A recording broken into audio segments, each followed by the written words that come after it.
Exponent and powers, class 7th, chapter explanation. आज हम बात करने वाले हैं चैप्टर 7 जैसा कि आप देख पा रहे हैं, और यहाँ पे हम बात करेंगे पूरे चैप्टर की एक्सप्लेनेशन के बारे में। इसके क्वेश्चन आंसर वाला जो सेक्शन है वो हम बाद में डिस्कस करेंगे। आज हम डिस्कस करेंगे सिर्फ इसका explanation. Since this chapter is very long, so हम जो है इसका पार्ट 1 एंड पार्ट 2 दो पार्ट्स में हमने डिवाइड किया है इसे। आज हम जो है चैप्टर का कुछ पोर्शन डिस्कस करेंगे, यानी कि हाफ पोर्शन डिस्कस करेंगे, और आगे जो है हम वो नेक्स्ट पोर्शन डिस्कस करेंगे। So hi everyone, welcome back to my channel learn mathematics. और आज के इस वीडियो में जैसा कि मैं आपको इंट्रोडक्शन दे ही चुकी हूँ, सबसे पहले हम देख लेते हैं कि आज के इस वीडियो में हम कौन कौन से टॉपिक डिस्कस करने वाले हैं, यानी कि आज के इस वीडियो में। ओके, सो सबसे पहला टॉपिक जो होगा वो होगा व्हाट आर एक्सपोनेंट्स, क्योंकि सबसे पहले जो हम चैप्टर पढ़ने वाले हैं उसके बेसिक्स के बारे में पढ़ेंगे हम, तो हम जानेंगे कि एक्सपोनेंट्स होते क्या हैं। नेक्स्ट जो टॉपिक हम पढ़ने वाले हैं वो हम पढ़ेंगे multiplying powers with the same base, यानी कि यहाँ पे हम देखेंगे कि अगर सेम बेस है किसी भी दो नंबर्स का तो उसकी पावर्स को मल्टीप्लाई कैसे करेंगे। ओके, और थर्ड जो है वो है dividing powers with the same base, और थर्ड जो है अगर सेम बेस है तो उनकी पावर्स को हम डिवाइड कैसे करेंगे। सो यहाँ पहले वाले में हम मल्टीप्लाई कैसे करेंगे पावर्स को, और लास्ट वाला जो उसमें हम देखेंगे डिवाइड कैसे करते हैं पावर्स को। यहाँ पे आपको चीज़ें थोड़ी सी अटपटी लग रही होंगी, समझ में नहीं आ रही होंगी, लेकिन जैसे जैसे हम चीज़ों को जानेंगे वैसे वैसे आपको चीज़ें समझ में आने लगेंगी। सो चलिए फर्स्ट टॉपिक स्टार्ट करते हैं, व्हाट आर एक्सपोनेंट्स। सो सबसे पहले मैं आपको थोड़ा सा एक्सपोनेंट्स के बारे में बता दूँ, थोड़ा सा डेफिनेशन दे दूँ कि बेसिकली एक्सपोनेंट्स होते क्या हैं। Very large numbers are difficult to read, understand, compare and operate upon. To make all these easier, we use exponents, converting many of the large numbers in a shorter form. Okay, so exponents होते क्या है। बहुत सारे numbers ऐसे होते हैं जो कि बहुत बड़े बड़े नंबर्स होते हैं। लाइक अगर मैं लिखूँगी 10 के साथ में मैं 10 ज़ीरो और ऐड कर दूँ तो वो कितना बड़ा नंबर होगा। अब मैं उसको काउंट करने अगर मैं बोलूँगी तो उसके लिए मुझे 1s, 10s, 100, 10,000, फिर उसके बाद है आएगा आपका लाख, फिर 10 लाख, फिर करोड़। सो इस तरीके से कितना लंबा नंबर होगा। सो उन्हीं बड़े बड़े नंबर्स को जिनको हमें रीड करना, अंडरस्टैंड करना, कंपेयर करना, ऑपरेट करना, यानी कि उनके ऊपर काम करना जो है वो हमारे लिए बहुत डिफ़िकल्ट हो जाता है। सो उसी चीज़ को ईजी बनाने के लिए हम क्या करते हैं, हम एक्सपोनेंट्स यूज़ करते हैं। यानी कि बहुत बड़े बड़े जो नंबर्स होते हैं उनको हम क्या करते हैं, एक्सपोनेंट की हेल्प से शॉर्ट फॉर्म में कन्वर्ट कर देते हैं, सो दैट हमारे लिए उन्हें पढ़ना, उन्हें अंडरस्टैंड करना, उन्हें कंपेयर करना और उनके ऊपर काम करना हमारे लिए ईजी हो जाए। Okay, so we can write large numbers in a shorter form using exponents, यानी कि जैसा कि मैंने आपको बताया कि जो बड़े बड़े नंबर्स होते हैं उनको हम शॉर्ट फॉर्म में लिख सकते हैं with the help of exponents. For example, यहाँ पे एग्जाम्पल देखिए, यहाँ पे क्या लिखा हुआ है, 10,000। सिंस ये नंबर बहुत ज़्यादा बड़ा नहीं है तो इसीलिए हमारे लिए शायद इतना डिफ़िकल्ट नहीं हो रहा, बट कुछ नंबर्स ऐसे होते हैं जो कि बहुत बड़े नंबर्स होते हैं, वहाँ पे हम जो है सबसे ज़्यादा यूज़ हम करते हैं एक्सपोनेंट्स को। बट यहाँ पे भी 10,000 को भी मैं और शॉर्ट फॉर्म में लिख सकती हूँ। वो हम कैसे करेंगे, सबसे पहली बात तो हम 10,000 को 10 को 4 टाइम्स मल्टीप्लाई करेंगे, ये लिख सकते हैं, यानी कि हम ये 10 इंटू 10 इंटू 10 इंटू 10, क्योंकि मैं अपनी प्रीवियस वीडियो में जब मैं आपको होल नंबर वाला चैप्टर की एक्सप्लेनेशन बता रही थी तो वहाँ मैंने आपको शॉर्टकट बताया था कि जब भी हम मल्टीप्लाई करते हैं, लाइक जैसे मुझे 10 को मल्टीप्लाई करना है, सो सिंपल कितने ज़ीरो हैं यहाँ पे, 1 2 3 4, तो 4 ज़ीरो आ जाएंगे 1 के साथ में। सो यहाँ पर भी वही चीज़ है। सो हम ये बात बहुत अच्छे से जानते हैं कि इसको हम इस तरीके से लिख सकते हैं। ओके, तो इज इक्वल टू, अब एक्सपोनेंट का रोल कहाँ पे आता है, यानी कि एक्सपोनेंट में हम इसे कैसे लिखेंगे। वो क्या होगा कि 10 कितने टाइम्स है यहाँ पे, 1 2 3 4 टाइम्स है, तो इसलिए हमने क्या लिखा, 10 की पावर 4। ओके, या फिर 10 रेज़ टू द पावर 4, जैसे आपको कन्वीनियंट लगे। इसके बारे में भी हम आगे नीचे बढ़ेंगे, तो हम इसे इस तरीके से लिख सकते हो। देखिए, जो नंबर इतना बड़ा था, इतना स्पेस मेरा ले रहा था, मुझे बोलने में या फिर ज़्यादा प्रॉब्लम हो रही थी, तो मैं इसको शॉर्ट फॉर्म में इस तरीके से हम लिख सकते हैं। अब मान लीजिए यहाँ पे 10 की पावर 4 है, उसके बाद 10 की पावर एक और 4 है, फिर 10 की पावर 4 है। सो मेरे लिए कितना डिफ़िकल्ट हो जाएगा चीज़ें। सो हमारे लिए हम इसे ईजी बनाएंगे चीज़ों को। Okay, so The short notation 10-fold stand for the product 10:10:10:10. Here 10 is called the base and 4 is the exponents. Okay, basically मैं आपको बता दूँ exponents जो होते हैं वो क्या होती हैं, पावर्स, जिसको हम पावर्स भी बोलते हैं. लाइक मैं अगर ये चीज़ बोलूँगी कि 5 की पावर 4, यानी कि 5 कितने टाइम्स है वहाँ पे, 4 टाइम्स है. ठीक है, जितनी पावर दे की होती है उतनी टाइम्स वो नंबर होता है. सो यहाँ पे ये चीज़ लिखी हुई है. जो मैंने यहाँ पे 10⁻⁴ लिखा है उसको मैं, ये 10 के ऊपर जो मैंने 4 लिखा है वो क्या स्टैंड कर रहा है, क्या डिनोट कर रहा है, 10 को 4 बार मल्टीप्लाई. यहाँ पे हमने इसी के बदले लिखा था यहाँ पे ये चीज़.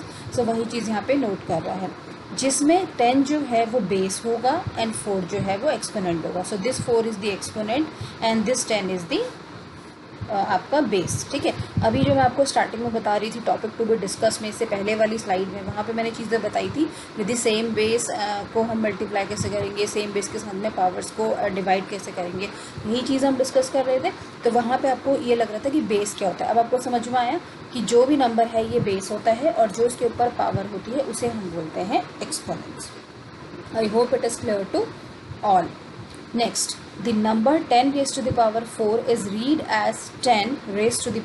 देखिए मैं आपको पहले से ही पढ़ के बता रही हूँ क्योंकि आई नो दिस कि इसको ये बोलते हैं, इसीलिए मैं बार बार वही टर्म यूज़ कर रही थी. आप भी इस चीज़ को अगर पढ़ेंगे तो आपको ये चीज़ें रट जाएंगी, अच्छे से लर्न हो जाएंगी और आप अपनी लाइफ टाइम में कभी नहीं भूलेंगे, क्योंकि हमने भी अपनी 7th क्लास में ही ये सारी चीज़ें पढ़ी थी. सो हमें आज भी ये सारी की सारी चीज़ें लर्न है. सो वही चीज़ है कि अगर इस तरीके से कोई भी नंबर लिखा हुआ है, कोई भी यहाँ पे बेस होगा, उसके ऊपर एक्सपोनेंट होगा, तो उसको हम पढ़ेंगे कैसे, उसको हम पढ़ेंगे 10⁻⁴. ठीक है, या फिर हम इसे simply 4th power of the 10 भी बोल सकते हैं. 4th पावर है किसकी, 10 की. अगर मान लीजिए यहाँ पे 10 की पावर 6 होता है तो हम क्या बोलते हैं, 6th पावर ऑफ 10. सो ये बोलते हैं. बट जनरली जो बहुत कॉमनली हमारा यूज़ होता है जो वो यही यूज़ होता है 10⁻⁴. हम जनरली यही वाला जो आपका लैंग्वेज है वो यही यूज़ करते हैं. ये बहुत कम यूज़ करते हैं 4th power of 10, this kind of thing.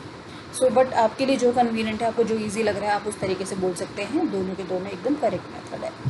10⁻⁴ is called the exponential form of this. ये मैं आपको पहले ही बता चुकी हूँ कि ये 10⁻⁴ जो है वो एक्सपोनेंशियल फॉर्म है इसकी. चाहे तो मैं बोलूँगी एक्सपोनेंशियल फॉर्म है 10,000 की, या फिर 10 को 4 बार टाइम्स मल्टीप्लाई करेंगे तो उसकी एक्सपोनेंशियल, यानी कि दोनों की फॉर्म जो है एक्सपोनेंशियल फॉर्म वो ये है. और मैं ये भी कह सकती हूँ कि ये तीनों की तीनों चीज़ें आपस में इक्वल हैं.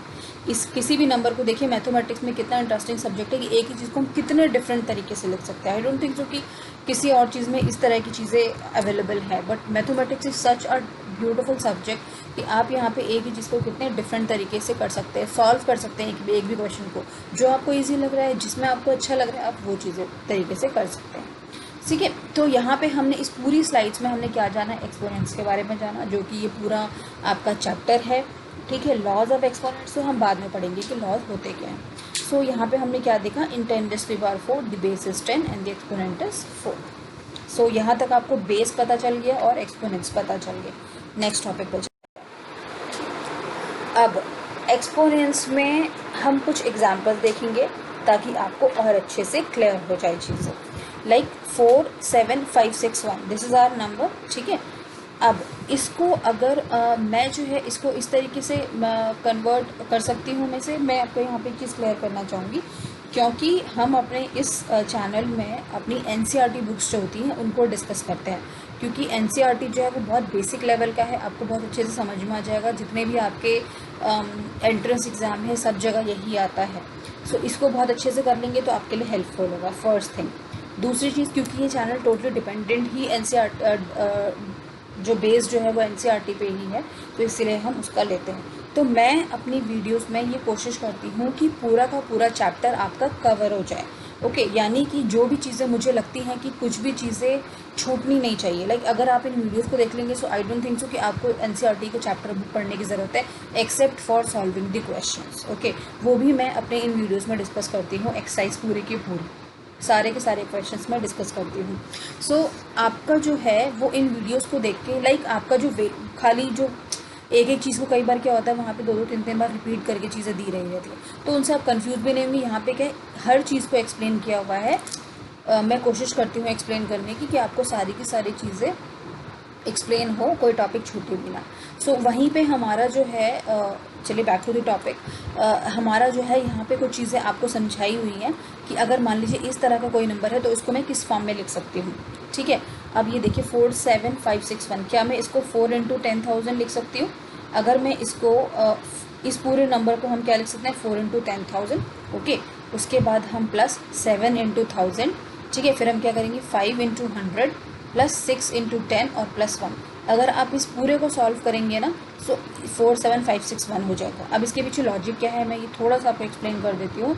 लाइक या फिर हमने किस फॉर्म में किया, 4 तो था ही आपका 1 2 3 4, उसके बाद 4 डिजिट्स और है तो इसीलिए हमने मल्टीप्लाई किया इसे 4 टाइम्स 0 के साथ में।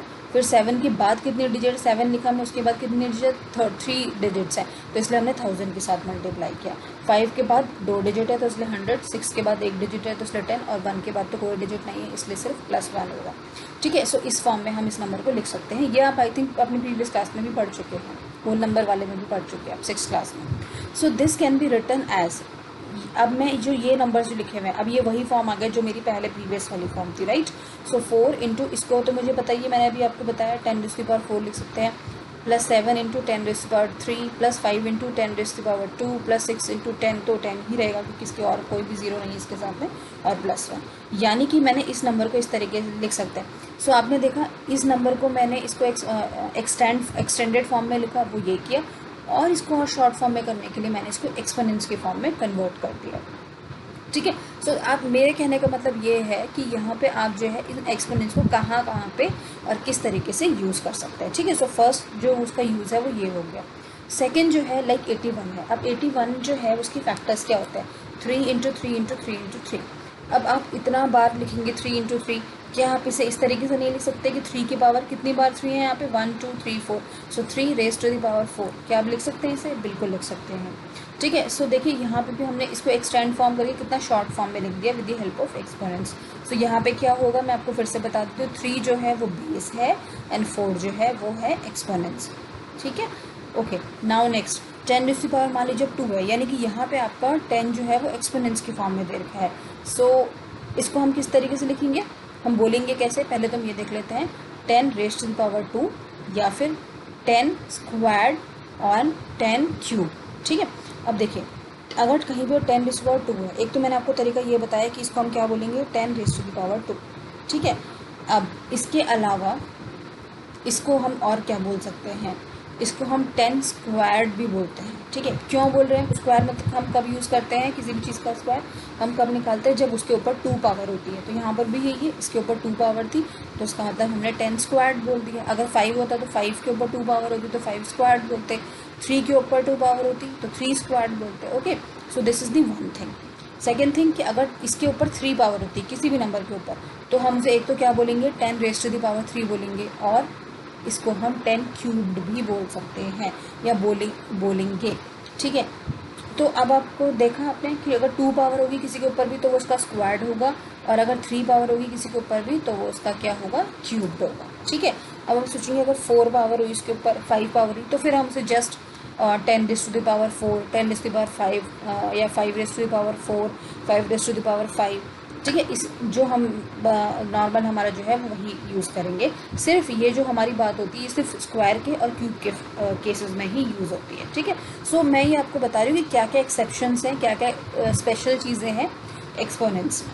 ठीक है, अब मैंने यहाँ पे आपको एग्जांपल भी दे दिया, लाइक अगर 2 स्क्वायर है, यहाँ 2 पावर थी ना तो हम इसको क्या बोलेंगे 2 स्क्वायर। ठीक है, और इसको हम किस तरीके से लिखते हैं, 2 कितनी टाइम्स है यहाँ पे 2 टाइम्स, तो 2 into 2 is equal to 4। Similarly 5 cube है, ये क्यूब मतलब 3 बार है तो 5 को 3 टाइम्स लिखा और मल्टीप्लाई करके आंसर किया तो 125। सो चाहे तो आप इस फॉर्म से एक्सपोनेंट्स की फॉर्म में भी ला सकते हैं या फिर आप एक्सपोनेंट्स की फॉर्म से नॉर्मल फॉर्म में भी लेकर आ सकते हैं, यानी कि उसे सॉल्व कर सकते हैं।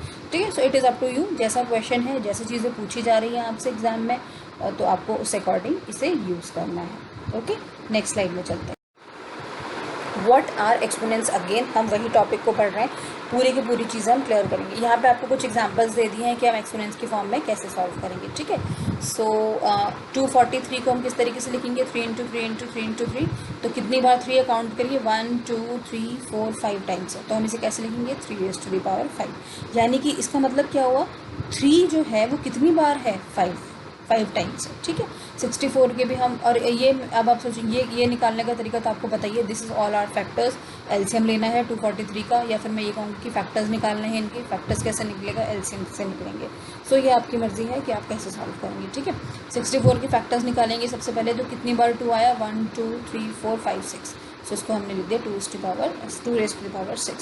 सो आपको एक्सपोनेंट्स की फॉर्म में अगर कभी भी लिखना है तो उसके लिए आपको फैक्टर्स निकालना बहुत ज़रूरी है, या फिर मैं कहूँगी एलसीएम्स निकालना बहुत ज़रूरी है। तो उससे आपको क्या पता चलेगा, ये पता चलेगा कि कौन सी डिजिट कितने टाइम्स है, तभी तो आप उसे एक्सपोनेंट्स की फॉर्म में लिखेंगे। सो this is the thing. Okay, next जो है वो है 625 एग्जाम्पल है। 625 को हम क्या लिखेंगे, 5 इंटू 5 यानी कि 5 जो है 5 raise to the power 4। Okay, अब ये तो हुए प्लस वाले केसेस। अब बात आती है माइनस वाले केसेस के साथ में, यानी कि -2 की पावर अगर 3 है। अब यहाँ पे आपको दो चीज़ें याद रखनी है कि देखिए, किसी भी चीज़ की माइनस अगर पावर है, माइनस में कोई भी नंबर है, नॉट पावर, अगर कोई भी नंबर अगर माइनस में है तो उसकी पावर अगर ऑड नंबर है, odd number, odd and even I hope कि सब लोग जानते हैं, ठीक है। अगर किसी भी माइनस वाले नंबर की पावर ऑड है, ध्यान से सुनिए, तो उसका जो फाइनल आंसर आएगा उसमें भी माइनस का साइन आएगा, ओके। और अगर किसी भी नंबर की पावर इवन है तो उसका जो फाइनल आंसर आएगा वो प्लस में आएगा, ठीक है। ये सब कुछ चीज़ें याद रखनी। कैसे आएगा वो भी मैं आपको अभी एक्सप्लेन करती हूँ, क्यों हम ऐसा बोल रहे हैं। लाइक जैसे यहाँ पे एग्जांपल है -2 की पावर, यहाँ पे है -2 रेज़ टू द पावर 3, ठीक है। अब इसका मतलब क्या हुआ कि -2 कितने टाइम्स है, 3 टाइम्स है। सो -2 को हमने 3 टाइम्स लिखा, -2 इंटू -2 इंटू -2, ठीक है। अभी मैंने क्या बोला था कि अगर किसी भी माइनस वाले वैल्यू की पावर अगर ऑड है, यहाँ 3 क्या होता है, 3 एक ऑड नंबर है। सो हमने क्या कहा था, माइनस में आंसर आएगा। तो देखिए यहाँ पे माइनस में आंसर है। अब मैं आपको एक्सप्लेन कर देती हूँ क्यों आया ये माइनस में। अब यहाँ देखिए कि माइनस और माइनस मल्टीप्लाई में मिलके क्या होते हैं, प्लस, ठीक है। सो ये क्या हो गया, +4 हो गया। अब +4 इंटू -2, प्लस और माइनस मिलके अगर मल्टीप्लाई होंगे तो क्या होंगे, माइनस होंगे। सो इसीलिए यहाँ पे आंसर आ रहा है -8, ठीक है। ये सब बेसिक चीज़ें ये आपने प्रीवियस क्लासेस में पढ़ चुके होंगे। This is I am assuming. Still अगर कोई भी डाउट है तो you can write to me into my comment section, okay. So अब नेक्स्ट देखिए इवन वाले केस में देखते हैं कि इवन वाले केस में क्यों प्लस में आ रहा है।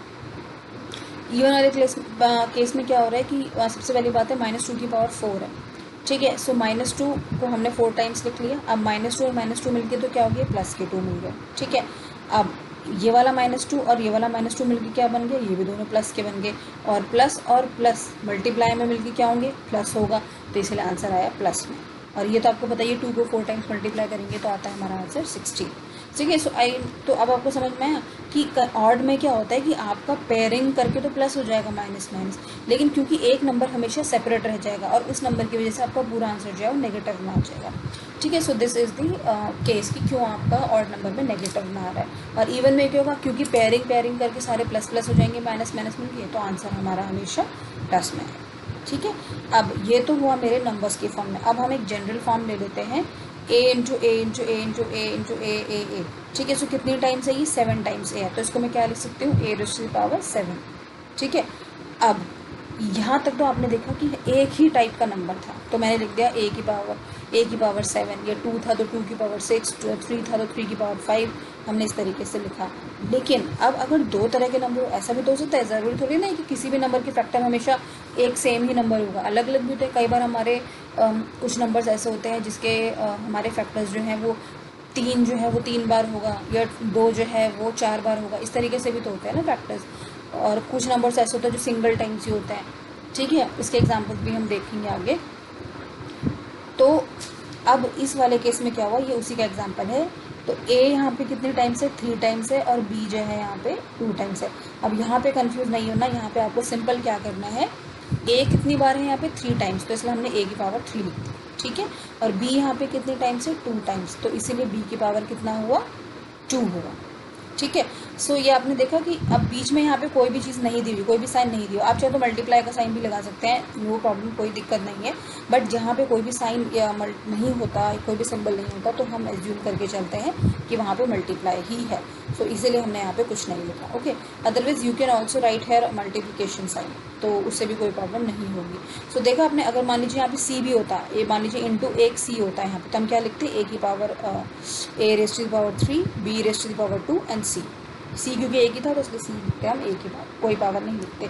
और जहाँ पे कोई पावर नहीं लिखी है इसका मतलब अंडरस्टैंड है कि आप जो है वो एक ही पावर जो है वो एक ही टाइम जो है वहाँ पे वो नंबर है। Okay, so it is clear to all. Let's move on to next slide. Okay, अब यहाँ पे मैंने कुछ एग्जांपल्स ले लिए हैं। आई थिंक वैसे तो मैं इतनी चीज़ें एक्सप्लेन कर चुकी हूँ, शायद आप सबको समझ में आ चुका होगा, बट स्टिल क्योंकि अब हम एनसीईआरटी बुक्स के ही कुछ एग्जांपल्स ले लेते हैं ताकि आपके लिए भी ईजी हो जाए। Express 256 as a power of 2, ठीक है। सो हम क्या करेंगे, सबसे पहले 256 का जैसे मैंने बताया आपको फैक्टर्स निकालेंगे। सो 256 के फैक्टर्स क्या होता है ये हमने यहाँ पे लिख दिए। कितने टाइम्स है 2 यहाँ पे, 1 2 3 4 5 6 7 8। सो इसको एक्सपोनेंट की फॉर्म में क्या लिखेंगे, बहुत ईजी है, 256 is equal to 2 raise to the power 8। 2 कितने टाइम्स है, 8 टाइम्स है। So very simple, very easy. Next, which one is greater, 23 और 32। अब यहाँ पे आपको एक डिफरेंट टाइप का, इसलिए मैं आपको अलग अलग टाइप के क्वेश्चन समझा रही हूँ ताकि आपके एक्सरसाइज में भी एंड मैं बिल्कुल क्लियरली बोल रही हूँ, अगर जिस भी स्टूडेंट ने ये जो आपका वीडियो है ये बहुत अच्छे से समझ लिया, सो मुझे नहीं लगता कि शायद वो किसी भी क्वेश्चन में कोई भी डाउट होगा तो बहुत ही 1 या 2 क्वेश्चन होगा, अदरवाइज़ नहीं होगा, क्योंकि यहाँ पे वही क्वेश्चन दिए हुए हैं जो कि आपकी एक्सरसाइज में दिए हुए हैं। ज़्यादा से ज़्यादा बात डिजिट्स चेंज कर दी जाती है, ठीक है। सो दूसरा एग्जाम्पल जो है वो थोड़ा डिफरेंट टाइप का, इसलिए मैंने यहाँ पे लिया है, विच वन इज़ ग्रेटर, 23 और 32, ठीक है, कौन सा नंबर बड़ा होगा। अब यहाँ पे अगर आप एक चीज़ देखेंगे कि वैसे तो यहाँ पे क्लियर पता चल रहा है कि 32 जो है वो बड़ा नंबर है, ठीक है, लेकिन मुझे यहाँ पे एक्सपोनेंट्स की फॉर्म में आपको बताना है पूरा सॉल्व करके, ठीक है। अब देखिए, सबसे पहले तो 2 की पावर, इट्स नॉट 23, इट्स 2 की power, it's 2 raise to the power 3 and 3 raise to the power 2। Okay, so यहाँ पे क्या है हमारा कि यस, ठीक है। सो अब यहाँ पे क्या है हमारा कि we have 2 raise to the power 3 हमारे पास। 2 रेज़ टू द पावर 3 का मतलब क्या होगा कि 2 जो है वो 3 टाइम्स है, इसको हम सॉल्व करेंगे तो कितना आएगा 8, ठीक है। And 3 raise to the power 2 मतलब कितना है 3:3 यानी कि 9। अब देखिए, जब पावर्स की फॉर्म में होता है हमें इतना नहीं पता चलता, जैसे मैं आपको बोल रही थी 23 और 32 में क्या होगा, साफ पता चल रहा है कि 32 जो है वो बड़ा है, लेकिन जहाँ पे 23 और 2 रेज़ टू द पावर 3 और 3 रेज़ टू द पावर 2 है वहाँ पे हम थोड़ा सा कंफ्यूज हो जाता है, तो हम सिंपल इसे सॉल्व कर लेंगे। अब आपको क्या पता चला 9, अब देखिए अब सॉल्व हो गया, हमारे पास एक नंबर आ गया ना। अब हम कह सकते हैं कि 9 जो है वो कैपिटल है 8 से, यानी कि बड़ा नंबर है। सो इस 9 किसकी वैल्यू है 3 रेज़ टू द पावर 2 की। सो हमने यहाँ पे वही लिखा है, सिंस 9 इज़ ग्रेटर देन 8, तो इसका मतलब क्या हुआ 3 raise to the power 2 is greater than 2 raise to the power 3। Okay, so this is different example. Third जो एग्जाम्पल है वो क्या है, express the number as a product of power of prime factors, ठीक है। सो वही आपको करना है, यहाँ पे बड़ा सा क्वेश्चन दे दिया तो डोंट बी कंफ्यूज, सिंपल आपको वही एक्सपीरियंस की फॉर्म में लिखना है, क्योंकि अगर आप क्वेश्चन को ध्यान से पढ़ेंगे तो क्या लिखा हुआ है, प्रोडक्ट ऑफ पावर्स, यानी कि पावर का प्रोडक्ट, ठीक है, और किसका, प्राइम फैक्टर्स का, जो कि मैं बता रही हूँ, क्योंकि प्राइम फैक्टर्स तो मेन पार्ट है यहाँ पे किसी भी चीज़ के एक्सपोनेंट्स की फॉर्म में लिखने के लिए। 72 है, 72 की सबसे पहले हम क्या करेंगे, फैक्टर्स निकालेंगे। अब देखिए इसका एक और तरीका मैं आपको बताती हूँ फैक्टर्स निकालने का। 72 अगर मैं इसे 2 × 36 करूँ तो इसका मतलब 72 होगा। तो आप 36 के भी फैक्टर निकालो, 36 को क्या लिख सकते हैं 18 × 2। तो नेक्स्ट स्टेप में देखिए 18 × 2 लिख दिया 36 को। अब 18 को क्या लिख सकते हैं 9 × 2। नेक्स्ट स्टेप में देखिए 9 × 2 लिख दिया हमने, ठीक है। और 9 की क्या फैक्टर्स होंगी 3 × 3। तो देखिए यहाँ पे 2, यहाँ देखो 3 × 3 लिख दिया। बाकी जो नंबर्स हैं वो सेम एज इट इज़ लिखे जा रहे हैं, बाकी फैक्टर्स लिखे जा रहे हैं। अब आप देखिए फैक्टर्स निकल गए अपने आप ही, देखिए ना हमें एलसीएम निकालना पड़ा ना कुछ करना पड़ा, बट क्योंकि ये नंबर ईजी था तो इसलिए हमने निकाल लिया। कई स्टूडेंट्स को इसमें भी प्रॉब्लम हो रही होगी, तो वो आप जो आपको तरीका बताया सिंपल फैक्टर्स निकालने का, आप वो वाला फॉलो करिए, डोंट बी कंफ्यूज, राइट, ठीक है। सो अब देखिए यहाँ पे 2 की पावर कितनी है 3, तो इसलिए हमने लिखा 2 की पावर 3, और 3 यहाँ पे कितने टाइम्स है 2 टाइम्स है, तो इसलिए इंटू 3 × 2, ठीक है। सो आपने देखा यही हमें सॉल्व करना था। सो 72 का आंसर क्या होगा 2 raise to the power 3 into 3 raise to the power 2। Okay, so हमने यहाँ पे 3 डिफरेंट तरीके के एग्जाम्पल्स लिए एक्सपोनेंट्स को आपको एक्सप्लेन करने के लिए। चलिए नेक्स्ट स्लाइड में।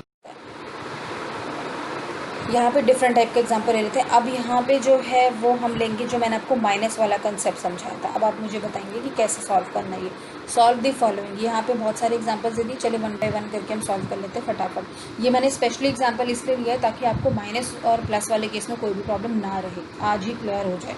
ठीक है, अब देखिए 1 की पावर 5 है, तो यहाँ तो प्लस वाला है तो यहाँ तो कोई प्रॉब्लम है ही नहीं। 1 को 5 टाइम्स लिखा और आपको पता है 1 को कितनी बार भी मल्टीप्लाई करेंगे आंसर हमेशा 1 आता है।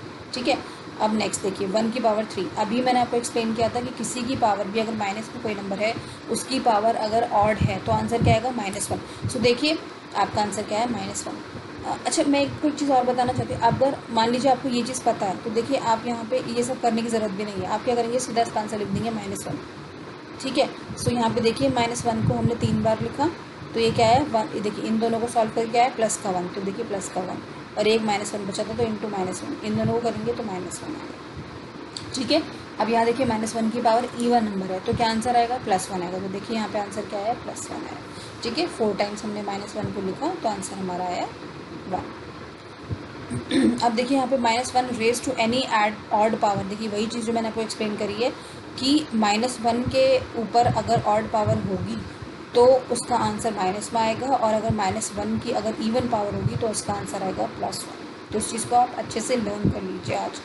ठीक है, अब सिमिलरली वही चीज़ यहाँ पर है, अगर माइनस है यहाँ पे लेकिन पावर ऑड है तो आंसर हमारा लास्ट में क्या आएगा माइनस में। सो 10 को हमने 3 टाइम्स लिखा तो ये आंसर आया 100 × -10 इज इक्वल टू -1000। ठीक है, अब यहाँ माइनस की पावर जो थी वो प्लस में थी, सो इसलिए हमने 4 टाइम्स यहाँ पे लिखा हमने यहाँ पे -5 को। सो आंसर क्या है 25 × 25 विच इज़ इक्वल टू 625। ठीक है, सो यहाँ पे आपको आई थिंक कि आपको बहुत अच्छे से क्लियर हो गएंगी एक्सपोनेंट्स क्या होते हैं, बेस क्या होता है, माइनस वाली पावर को इवन में करेंगे तो क्या आंसर आएगा, ऑड में करेंगे तो क्या आंसर आएगा, और किसी भी नंबर को एक्सपोनेंट्स के फॉर्म में लिखते कैसे। टिल देन आई थिंक कि आपकी सारी चीज़ें समझ में आ गई होंगी। नेक्स्ट टॉपिक पे multiplying powers with the same base. हमारा नेक्स्ट टॉपिक यही था जो हमने स्टार्टिंग में पढ़ा था। अब आपको एक्सपोनेंट समझ में आ गए, पावर समझ में आ गई, सब कुछ समझ में आ गया। अब हम देखेंगे कि अगर सेम बेस होगा। अब आपको पता चल कि बेस क्या होता है, एक्सपोनेंट क्या होता है। अब मान लीजिए ये वाला क्वेश्चन है 2 raise to the power 2 × 2 raise to the power 3। अब यहाँ पे देखिए 2 जो है वो बेस है, इसमें भी 2 बेस है। तो हमने क्या देखा, आप हेडिंग देखिए मल्टीप्लाइंग पावर, यानी कि पावर्स जो हैं उनको हम मल्टीप्लाई करेंगे कब, अगर सेम बेस होंगे। तो यहाँ पे आप देखिए दोनों में सेम बेस है तो हमें इनकी पावर को मल्टीप्लाई करना है। कैसे करेंगे अब हम ये देखते हैं। ठीक है, ये हमने क्वेश्चन लिखा 2 की पावर 2 को कैसे लिखेंगे, 2 जो है वो 2 टाइम्स है, यहाँ पे 2 कितने टाइम्स है 3 टाइम्स, तो हमने सबसे पहले तो उसे शॉर्ट फॉर्म में लिख दिया। ठीक है, अब देखिए अगर मैं ब्रैकेट हटा दूँ तो कोई फ़र्क पड़ेगा, कुछ भी नहीं, बस तो हमने ब्रैकेट हटा के यहाँ पे 2 को 5 टाइम्स लिख दिया। अब इसको क्या मैं इस तरीके से लिख सकती हूँ 2 raise to the power 5 exactly. So आपने क्या आंसर देखा कि मेरा आंसर क्या आया 2 रेज़ टू द पावर 5। क्या मैं इसको इस तरीके से भी लिख सकती हूँ 2 की पावर 2 + 3, यही तो आंसर आया मेरा। ठीक है, यानी कि आप ध्यान से समझिए कि जो भी मेरा फाइनल जो आंसर आया वो क्या आया, जो इन दोनों का सम था वही तो आया मेरा फाइनल आंसर जो है। तो इसलिए हमने वही लिखा 2 की पावर 2 + 3 भी लिख सकते हैं तो भी आंसर 2 + 5 आएगा।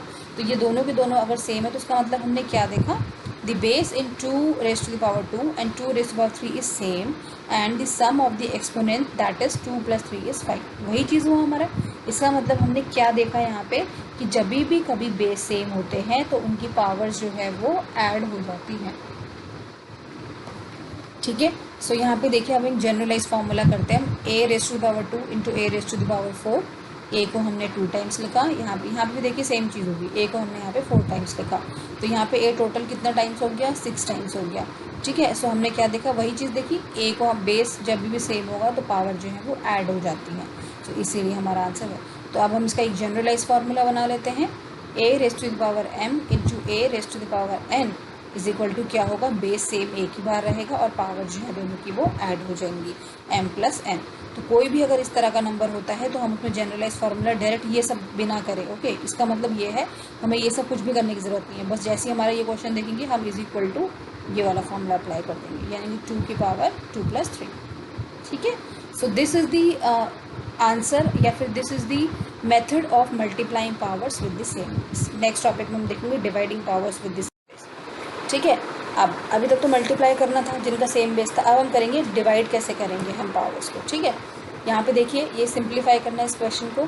सो 3 की पावर यहाँ पे 7 है और यहाँ पे 3 की पावर 4 है और डिवाइड बाई 4 कर डिवाइड बाई हमने यहाँ पे कर दिया, ठीक है। अब देखेंगे आप बेस यहाँ पर भी सेम है।